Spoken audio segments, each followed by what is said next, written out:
Well, hi, everybody, and welcome to BBE's InConversation event with Heidi Barr and April Tierney. We want to ask you to remain muted throughout the event, although you're welcome to use the chat to ask questions. So if you have questions for these authors, please be sure to give them in the chat, and we will push them to them towards the end of the event when we have some time set aside to answer your questions. Also keep an eye on this chat for important links that we're going to give you as we introduce everybody. So there'll be the author's bios, where to purchase their books as we move forward. And before we fully get started, I wanted to highlight a few great things that are happening with Birch Bark Editing, starting with our new publication, Microlit Almanac. Please go take a look there and you'll find flash fiction, Ukraine bulletins, where we're having some people writing from Ukraine, and a really fun video project of people reading the newest translation of Charles Baudelaire's Flowers of Evil. There's one of me with my former great cat over my shoulder, so I encourage you to go see how fun and funny those can be, and record your own if you have a translation of it that you would like to mark on social media. We'd love to see it. Next Tuesday is our monthly Mix and Meet workshop. You can read more about those on our website. The writing that's generated in those workshops is automatically considered for publication in Microlit Almanac. And then finally, our next event will be on April 19th. So in 2 weeks, there'll be Erica Plouffe-Lazur and Jill McCorkle, and you can read more about that event on our website under events there as well. So thank you for that. So let's get moving forward with tonight. I'm so excited about these two poets we have here tonight. We're going to have April Tierney and Heidi Barr. I'll start by introducing April, and then I'll go into introducing Heidi and hand over the conversation to her. She will read, April will read, and then they'll have a conversation.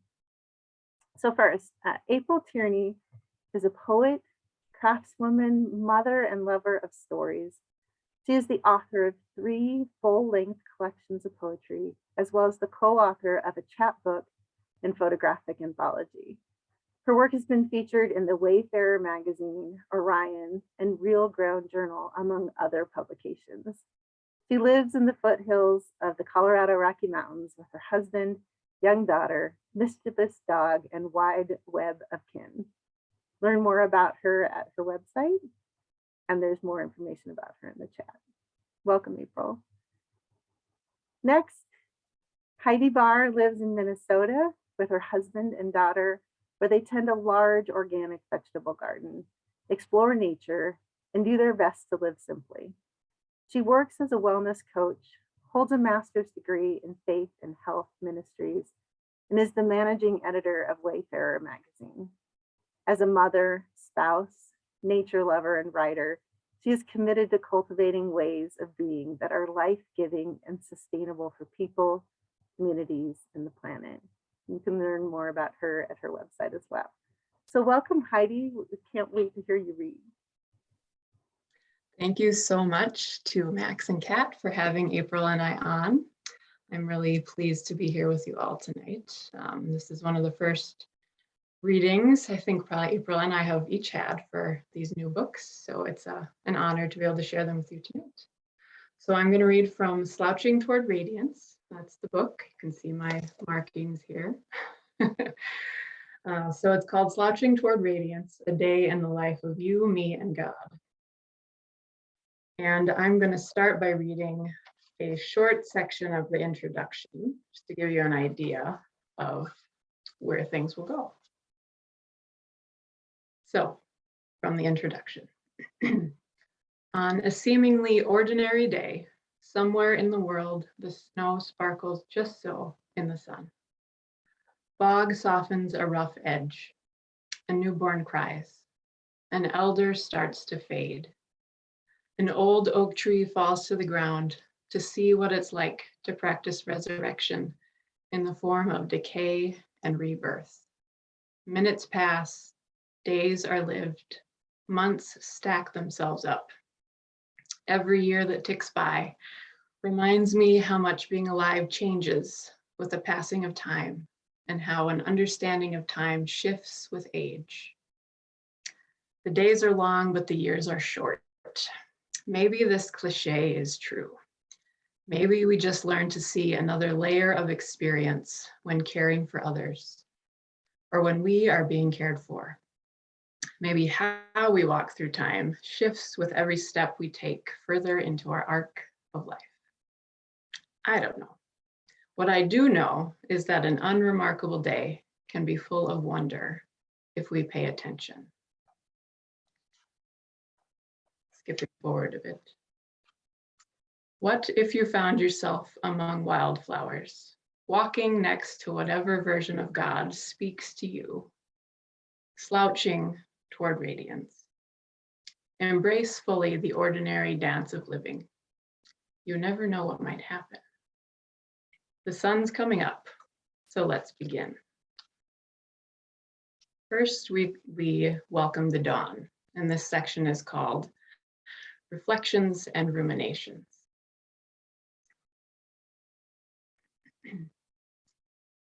Joy sits quietly. The other day, I was talking to a neighbor, and we decided joy must look different than it used to. Not that joy has ever looked the same to everyone, but these days, joy seems to find itself snuggled up close to uncertainty, or sprouting in little spiderweb cracks of the old ceramic pots that got left outside all winter.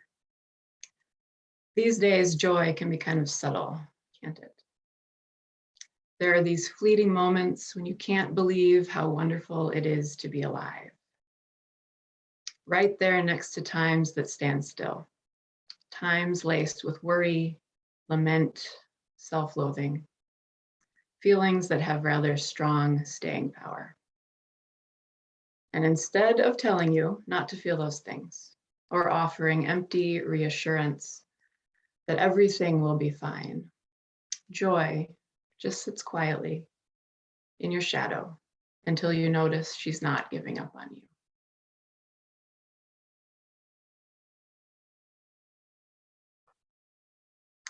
And next, still in the dawn, we're going to move into a walk outside. Interpretations. One spring evening, you set aside the weight of the day to take a walk through brown woods aching to be green, grandfather maples and adolescent aspen, urgently unfolding tiny buds of promise, a promise you accept and carry gently, an offering to the next one who needs it. When the time is right, when the day is heavy, when the voice of the forest interprets the best way through.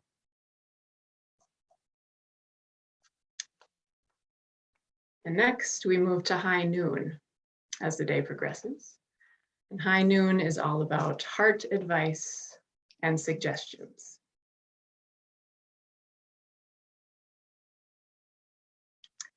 Faith. Believe in the gathering of bone and butterfly, the reassurance of a joyful hallelujah, the sacred life of stones. Believe in the peaceful offering of river to land, water freely given, intent on following a timeless path. Believe in the power of deep listening, healing found in a shared meal, a kind word boldly spoken aloud. Believe in things that invite aliveness. Question what takes it away, allowing what needs to fade to do so with grace.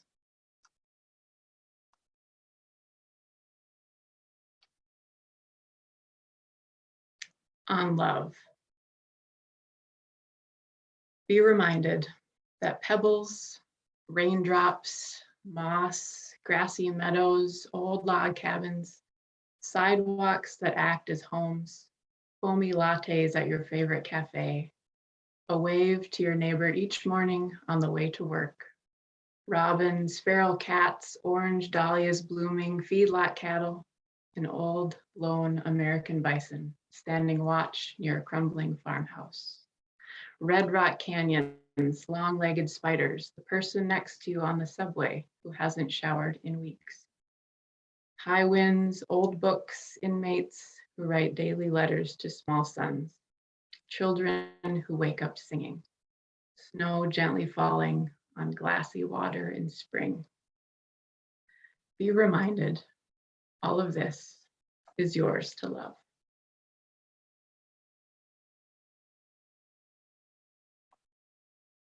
And now we move to mid-afternoon, a period of storms and surrender.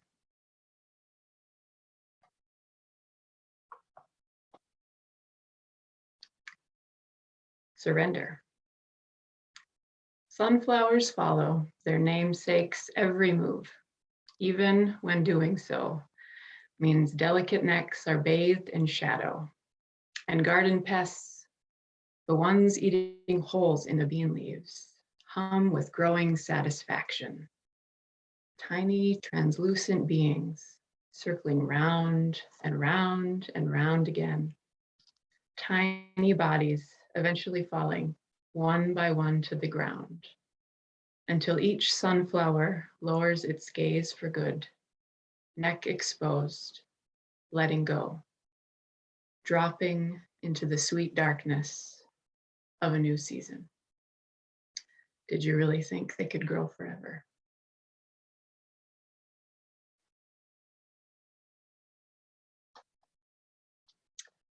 And this next poem, I have to give a nod to Mary Oliver. You may see why if you're familiar with her work. Box of Darkness. This was not the year you wanted, but it's the year you got. So what will you do with it? Wrap it tight in hopes of nothing seeping out. Wait for someone to collect it on garbage day. Rage against whatever machine has got you down. Drown your sorrows. That's tempting. Rage and sorrow can be necessary clearing tools through thorns.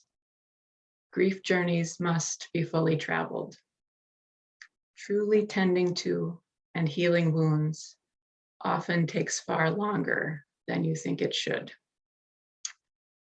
Yet what if you accept what's been handed to you as something to move through instead of wish away? This doesn't mean you have to like it or find meaning in hard moments as they fall. It just means you won't waste another ounce of energy longing for a different past. What you have is the present. Box of darkness, it may be. It's yours to open and yours to see what happens if it's simply allowed to be here. Feet in soil, face to the sky.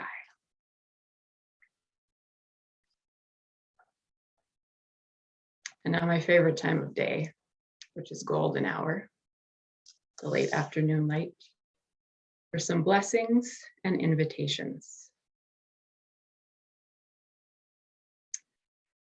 May you always listen to the story in the cracked coffee mug, in the worn out shirt that feels too good to throw away, in the ever-present weeds lining the garden fence, in old paths winding through forests, in too tall grass, and how trees that fell years ago encourage saplings to turn expectant faces toward the sky, while learning what it's like to tunnel roots deeper into the earth, always remembering to listen to the story.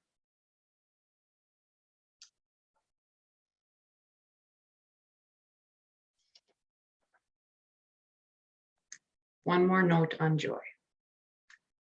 Seize opportunities for joy. Even if they are few and far between, they deserve to be held.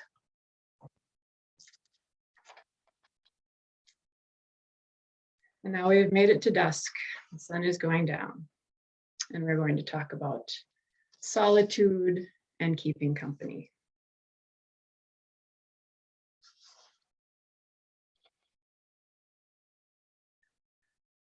On community, I see your humanness and offer you mine.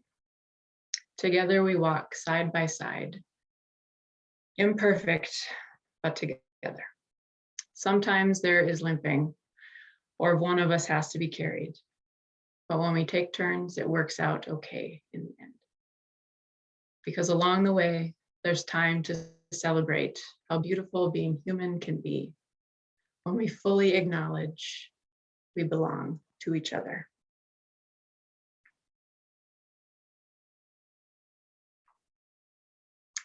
Poet Solitaire.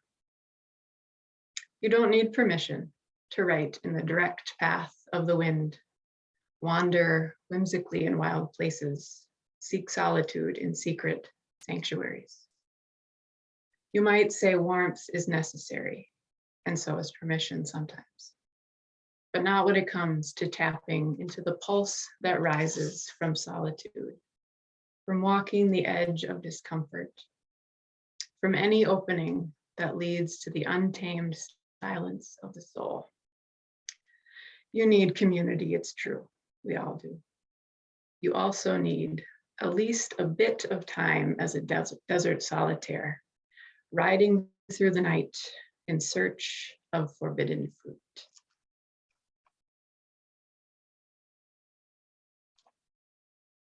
And I'm going to close with some time on the prairie. Prairie's edge. Look beyond sunset, past the dusty mailbox swinging on old hinges. Rusty squeaks fading to nothing as the breeze dies with the light.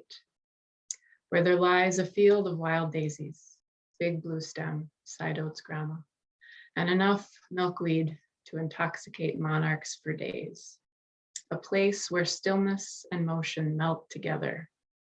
A fondue of peace, ready to be dipped into by anyone lost in the dark, who is willing to look further than usual, just past the edge, just beyond sunset.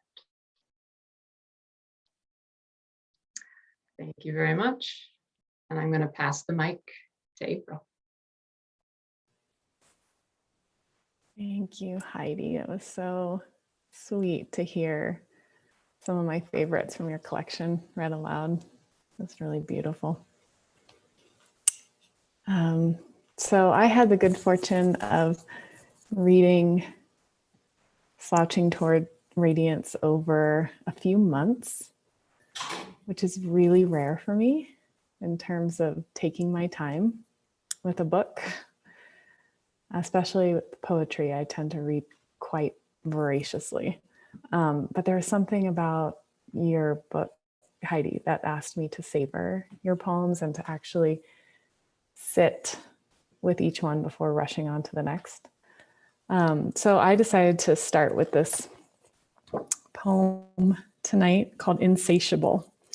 And this speaks to how I typically read and what books slow me down. So it's written in 4 parts. I'll pause between each section, which seems fitting for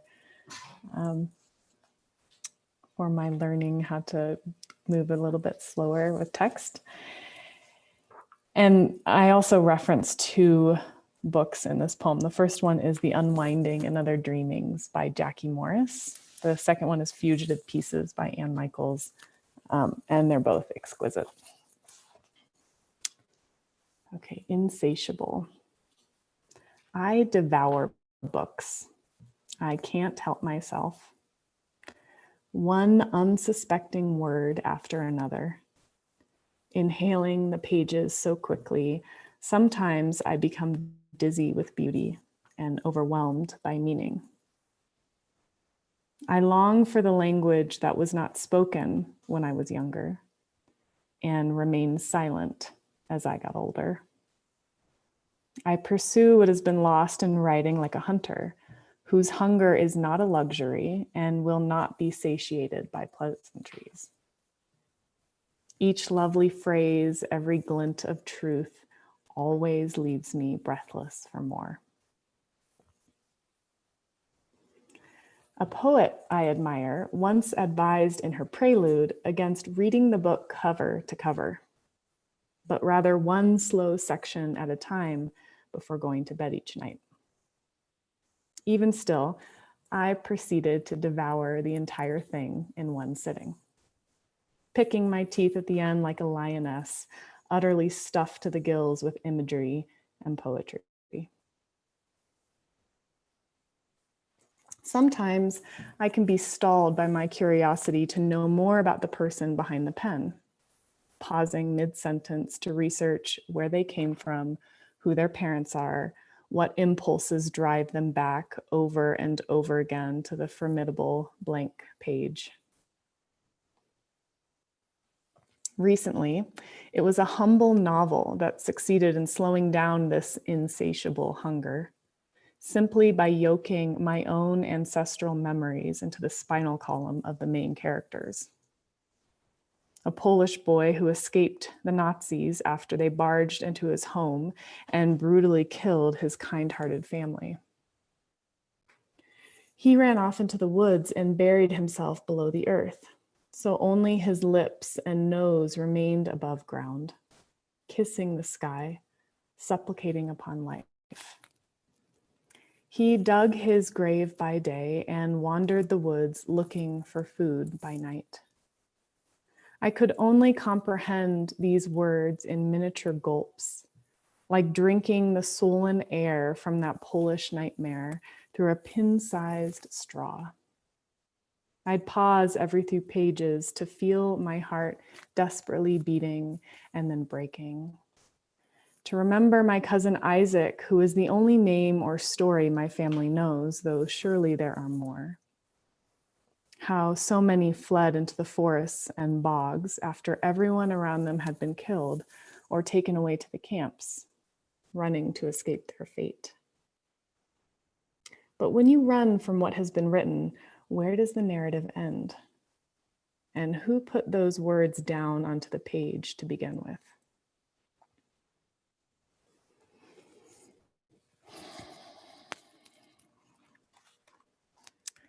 So my paternal lineage is Ashkenazi Jewish, and my maternal lineage is largely German.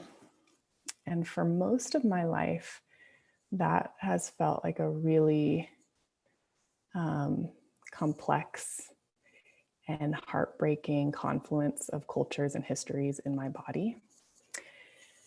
I went through a period in my early adulthood of being ashamed of being German. It wasn't something that I wanted to claim because of what happened to my Jewish people at the hands of the Nazis. But of course, I matured a bit and learned that you can't just write off your ancestors. They are in ourselves. We exist because they existed. Even the stories that we're not proud of and that we wish we had nothing to do with have been handed down to us. So I began a process of reclaiming my German ancestry, learning about the honorable parts before the rise of Hitler, and then also learning a lot about what conditions took place for something like that to happen in Germany. And actually one of the people that helped me feel pride again to be German is Rilke, who many of you probably are familiar with, but if you're not, he's a German poet who I adore. So this piece is called Ich liebe dich, and that means I love you in German.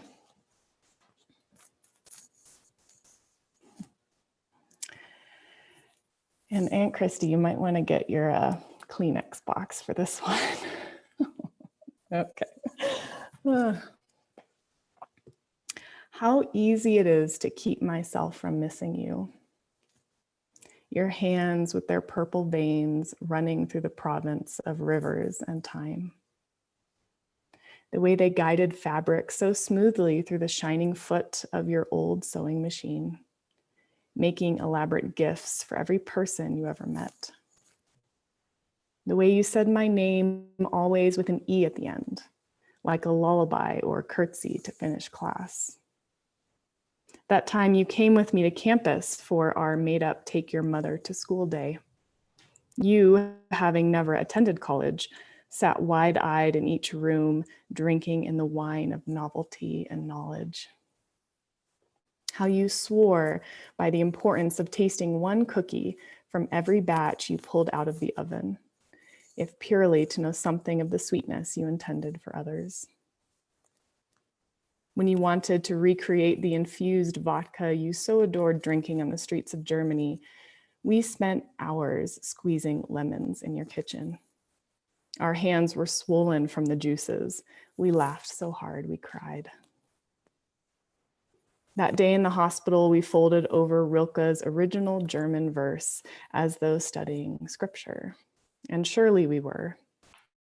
How you helped me translate the lines into English, remembering words spoken around your grandparents' kitchen and while out in the garden, knowing that nouns were capitalized from the few courses you took way back in high school. We spent hours tracing the hallowed language of our people, sitting on hard chairs by the window with the lights turned off because the fluorescents hurt your eyes. And when the nurse poked her head in to see if we were all right, you smiled kindly at her, as you always did, even through pain and exhaustion. I imagine our ancestors gathered round the glass from outside, pressing their ears against the gleaming surface to listen for the words they had grown to miss.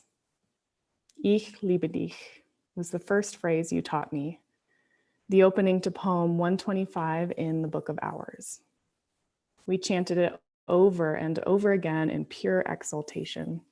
Ich liebe dich, I love you. Ich liebe dich, I love you. Ich liebe dich, mother, I love you, mother. I truly do.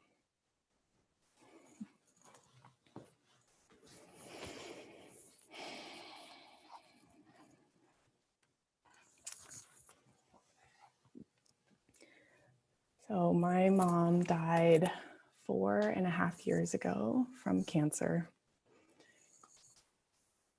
And I'm now a new mother.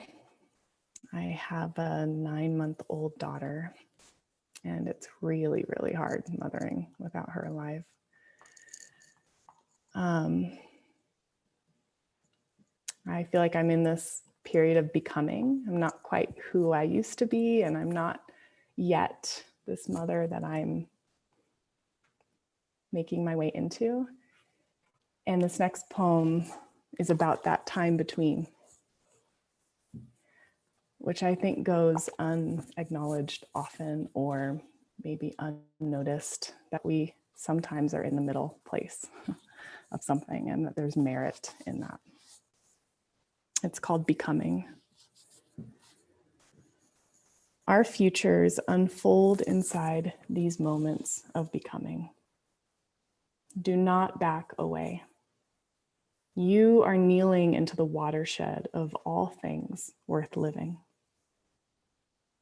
No one ever promised comfort along the path to reclamation.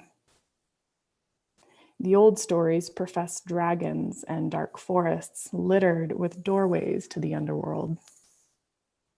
Who would trade in such epic tales for a memoir of leisure and convenience, for a half-hearted shot at belonging?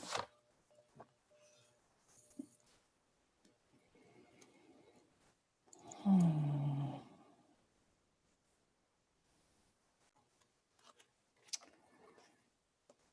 think I'll read one more. That's a little lighter.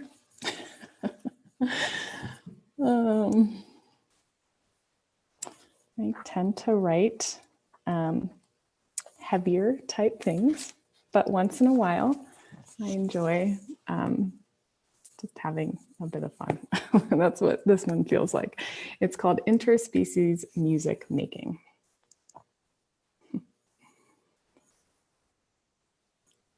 Last night, during the middle of dinner, a cricket cast out his lofty song from the top of our 12-foot high dust lacquered rafters. How does so tiny a creature make such an enormous sound? We pondered. How did he get inside and jump up so high? After exploring all possibilities, including taking out the ladder and calling up to the ceiling, asking our long-winded friend if he would like to rejoin the rest of his ensemble outside in the dark husk of night, my husband did the only reasonable thing a man could do, the only proper response to anyone singing their hearts out in the middle of your kitchen. He got out his guitar, and together they made music like nothing I have ever heard before or since. They played until the cricket's voice became sore and in need of rest, until my husband's strong fingers throbbed and threatened to bleed. By then, I was wholly drunk on wonder and sleep. And that really happened. I love that poem so much, because I'm going off script here, but I just have to tell everyone that when I was growing up, our house got crickets very frequently, and there was always one in the middle of the night. Like, it seemed like it wasn't every day, but it seemed like every day. And I so wish that someone would have thought to get out a guitar and strum instead of just saying, oh, stop making your noise. I love that perspective shift. So thank you for that. Yeah. No, that was all my husband. I just happened to be the one who wrote about it. That was his impulse, which I appreciate. Okay, Heidi, I would love to hear about your title, which I adore. It drew me in right away.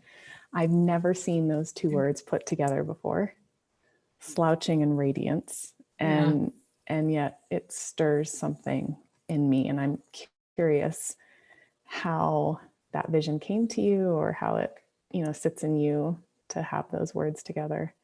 Yeah, I feel like a lot of my writing is about finding the beauty in the ordinary and kind of just mining the unwanted stuff for something radiant. And, the last 2 years, I think a lot of people have felt like slouching is just a regular part of life because everything feels so heavy all the time.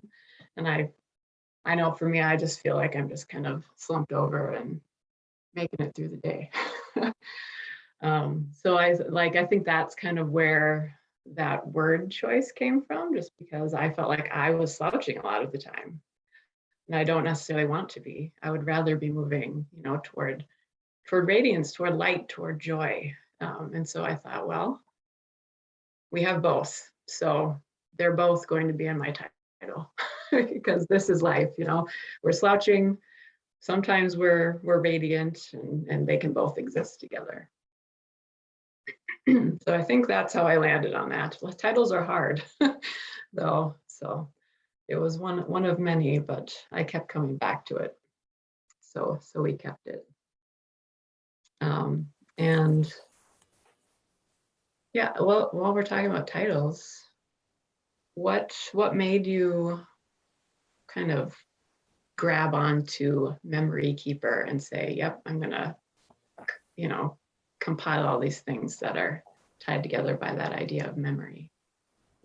I realized I hadn't shared the book before I started reading, but this is what I was reading from, Memory Keeper. I started writing this at the beginning of the pandemic, where so much was taken away from us. So I felt like what I was left with was my memories. And I don't consider myself to be someone who has a very good memory. I noticed that it runs a little bit in my family of spotty memory. And it's something that I've actually been a little bit embarrassed about, to be young and to already notice that about myself. So I kept it as like a quiet shame, I think, for a while. And as we can do, as writers, we tend to write about the things that feel, or we can feel most edgy or hard. So I decided to turn toward what had been haunting me, and spend some time thinking about memory. What is it? Where does it come from? Where does it go? How is it cultivated? And the more I started thinking about it, and then slowly writing about it, and then eventually talking about it with just about anyone who would listen, I started to understand that a lot of people, would admit to me, I have a bad memory. I don't tell anybody this, which had me, get curious about what's happening there within our culture. And I have a good friend who had mentioned to me around that time that she had heard memory is something that's kept within a community, that's how it's preserved. And so I think about more of this individualized way of living, and perhaps that's creating big holes in our memory bank. So I wouldn't say that my memory is any better by writing, it's taking time to write this collection.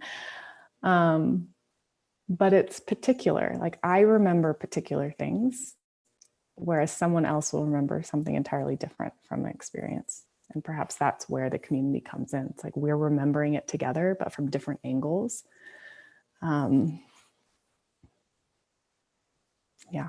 Yeah, I love that. I think when I was reading your book, I found myself, remembering things, would trigger certain memories in myself about my own family or my own experience.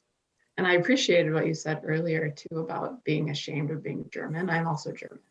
And in high school, I grew up in South Dakota, with a lot of indigenous folks around. And so it was a different angle of being ashamed of being German. It was more of the white person colonizer realm than the Holocaust necessarily. But yeah, that definitely resonated with me, kind of working through some of the shame that comes with that and figuring out how to carry it with you and, mold it into taking right action. Because Right. we can't certainly undo the past. Yeah. So I appreciated that. Thank you. Let me see. I have some questions written down. I'm trying to think about what I want to ask you next.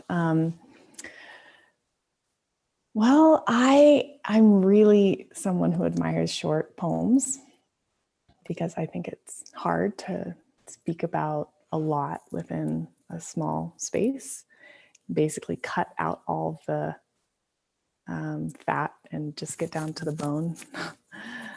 What really needs to be said here in this moment. And I feel like you do that really well in your poetry, at least in this collection.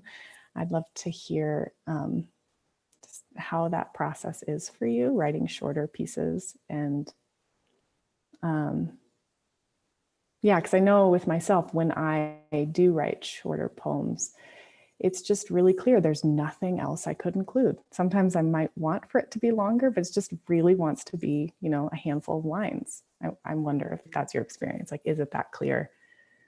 Yeah, I think sometimes it is. I know sometimes I'll write something just very brief and I'll think, well, that's not enough. It needs to be longer. I need to figure out something else profound to say,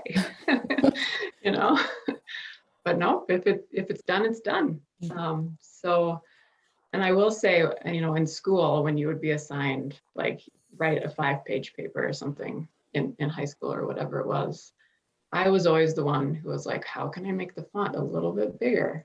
How can I make the margins a little different so I can get to 5 pages? I've just always been a person of pretty brief ways of saying things, spoken or not.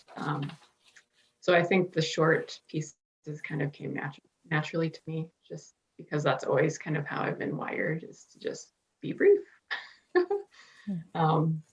And I think I'm just trying to think, a lot of the short poems that are in this collection are just kind of snapshots, something that I noticed or a way that I felt, usually being outside. And it only took a few lines to capture that. And that's a lot of what I do, I think, is just, little snapshots. Then, yeah, I guess that's all I have to say about that, fittingly enough. Right. And so on the flip side, you have a lot of pretty long poems. And that's something that I don't know if I have any long poems, maybe 2 pages max. So tell me a little bit about your process of writing these, because a lot of them are pretty narrative, they tell a story. Yeah, I have a grandmother who's no longer alive. She was my Jewish grandmother, who is an epic storyteller. Like, I think maybe one of the best there ever was. She embellished in all the right places, and when she forgot certain things, she would find great detail in other areas, and she could tell you an experience or relay to you an encounter that maybe happened over 10 minutes. It would take her probably 2 hours to tell you about the story. And anyway, so it's in my bones. I listened to her storytelling growing up, and I wouldn't call myself a storyteller, but I admire them. I really do. I think that there's a particular kind of skill and gift in that kind of breadth.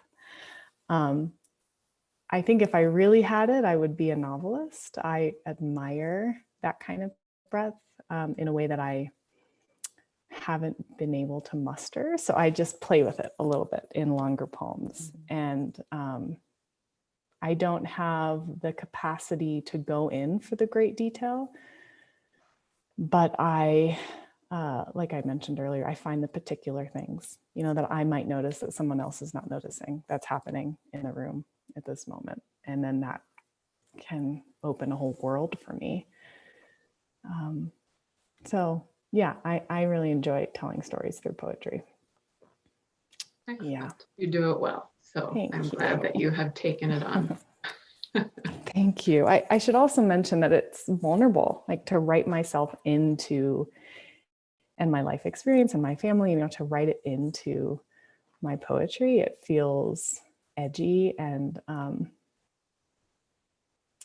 what I think about sometimes is Maya Angelou, after she wrote her first couple memoirs, she was submitting them to publishers and she was being rejected left and right. And the feedback she was receiving was, nobody wants to hear about an ordinary woman's life. And so she pushed back, of course, and she said, yes, that's exactly what people need to hear about, is an ordinary woman's life. And so I think about that sometimes when I'm writing about my life. And it's not really, it might not be relatable to everybody's life, but it is mine, and it is something that I experienced through this body and these eyes. And maybe there's value in that, seeing, from a different woman's perspective. I'm not sure, but I think that there is. I know that I crave just real stories, thinking this could actually happen. Like, this person could be my neighbor or something. So I think that's definitely a needed thing for sure. So I'm so curious about how you structured your book, because it seems like to me there's so much craft involved. You have all these sections that have beautifully eloquent subtitles. And of course the artwork. I'm curious about how it all came together, how you came to this collaboration with the artist, and then how you laid out the poems in these sections, what your process was there. Yeah, I think so. I have another poetry collection too, and it's also in different sections. So I guess that's what I do when I write poetry collections or put them together. But this one, just that idea of the arc of the day was really in my mind for whatever reason, just because so much can happen over the course of one day. And so I just started thinking, okay, what are the different components of a day? And I landed on the ones that you heard, dawn, high noon, mid-afternoon, golden hour, and dusk. And then I started thinking, okay, what does dawn mean to me? And I thought, well, that's when I wake up and I start reflecting on things. Dawn to me is often a time of kind of just ruminating and reflecting. And so I put all the poems that I felt like that's what I was doing into that section. And then, for example, Mid-Afternoon is called Storms and Surrender. And all of those poems are about, hard feelings, kind of the stormy things of life, and then kind of surrendering into figuring out how to navigate those things. And I put it with Mid-Afternoon because you being in the mountains, that's when the storms always come, mid-afternoon. Definitely. So that's how each of the sections came to be. And then the artwork, so the art of the cover, it's a painting. It's done by a local artist in my area. Her name is Emily Anderson, and she does beautiful, vibrant landscape paintings. And, we became friends, and I reached out to her and said, I really love your paintings. Do you want to collaborate on this book? And she said, yes. So we went through her existing work and we picked out some paintings that seemed to correspond with the time of day. And then off we went. So it was really fun to put it together and have that collaboration. That's great. I feel like it works so well, to add in the visual aspect to your writing. Yeah, it was fun. So it's always fun to have a partner when you work on these things. Yeah. And how about you with the flow of your poems? Is there kind of a reason you put them how you did, or is that just where they landed? How about you? Yeah, I decided to let the memories float up to the surface as they came, and then I followed them all the way to a poem. And that's the order of how they arrived in the book. So it really was my first time with a collection not laying them out on my own.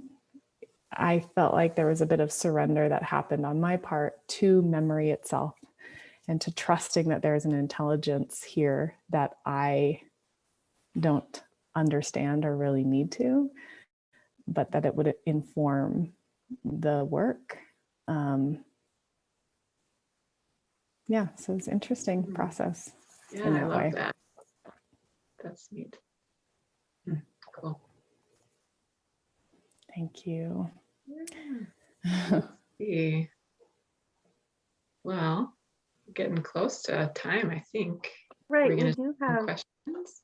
Yeah, we do have a question from Betty, who is fantastic. And this question's for Heidi, which is, did you intend Slouching to portray the slumping, despondent posture of the pandemic? Or was it also to portray the kind of slouching that comes from being lazy, a slacker, or maybe both? That's an interesting question. I think mostly it came from just kind of how the world is right now, but I could definitely also be just kind of the laziness or the kind of apathy that can sometimes come along with that. But I would say it was more due to just how the world is and the heaviness of the times. And I would jump in on that, something that I didn't tell you I would ask, but is your slouching related to Joan Didion's title at all, Slouching Toward Bethlehem? A little bit. I mean, I knew of her title, and she's obviously a great inspirational writer. Right.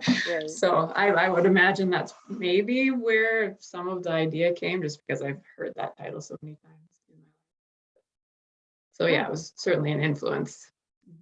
Nice. And I actually had a really similar question for April, which is, you said that you let the memories come up and that the title Memory Keeper worked with this in your project.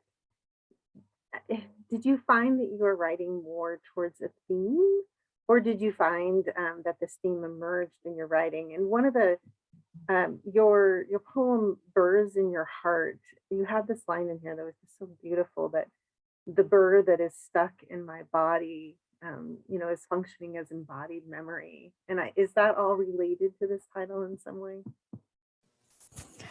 Yeah, so the book centers around my own personal memories from my life, but also ancestral memories and land-based memories. So memories that are held in certain places.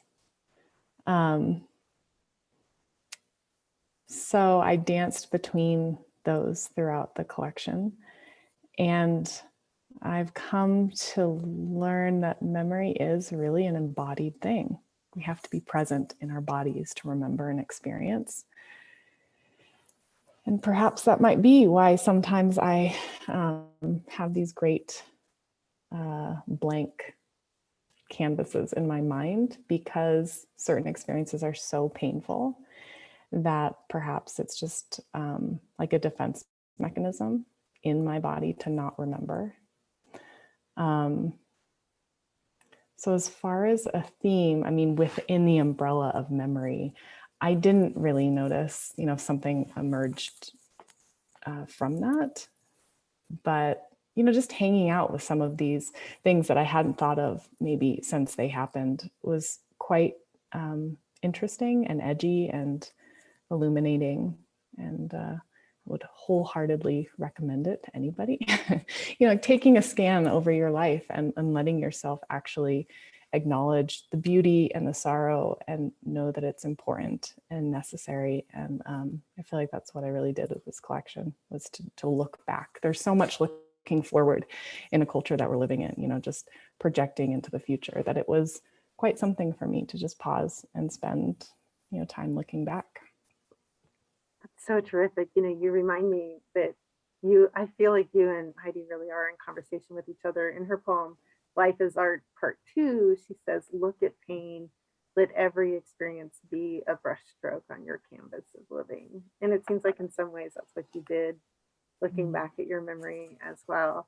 And I have to ask, have you read any Mary Hunter Austin at all?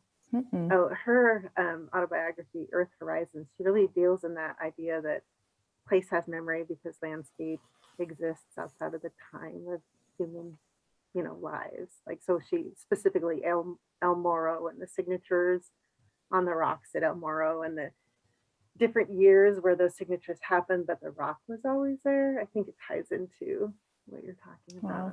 Beautiful. Yeah, I'll check that out. Thank you. Yeah. But it's maybe a laborious read at sometimes, but I think it's well worth it.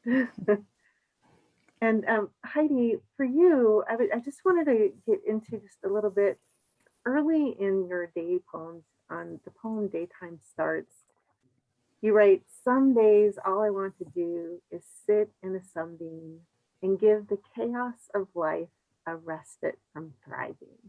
And I just landed on that line, give the chaos of life a respite. And do you remember any of the inspiration that came behind that line? It was so amazing to think that chaos itself might even want a respite, right? Yeah. Yeah, it's interesting to think back on when I wrote that one. Or what does it mean to you now, right? Yeah. I mean, hearing it now, like, yes, let's do this. Let's give chaos a little respite here. I think though, when I did write that, I think I wrote this one even before the pandemic started, and my family was going through some chaotic things, lots of health things and just like everything all at once. And I just thought, let's just set this down and just sit in the sun for a minute and take a breath. And then we can pick it up again and move on later. But right now, let's just set it down. That is so, so lovely. And I feel like both of you tonight gave all of us an opportunity to have a respite from chaos itself. And I thank you for that. I'm really grateful to Homebound Publications for making your voices something that both voices are going to be out there in the world, and something that we can go back to and revisit and have the respite there with your beautiful words and your connection to nature. I mean, it's just been a wonderful evening. So thank you so much for joining us here at Birch Bark Editing and giving voice to your poetry with us. Yeah, thank you so much for having us. Yeah, it's great to be here. Right. Thank you everybody for coming too. Stacey says it was a lovely event, and it really was. Thank you so much. Good night, everybody. Thank you. It's wonderful. Bye.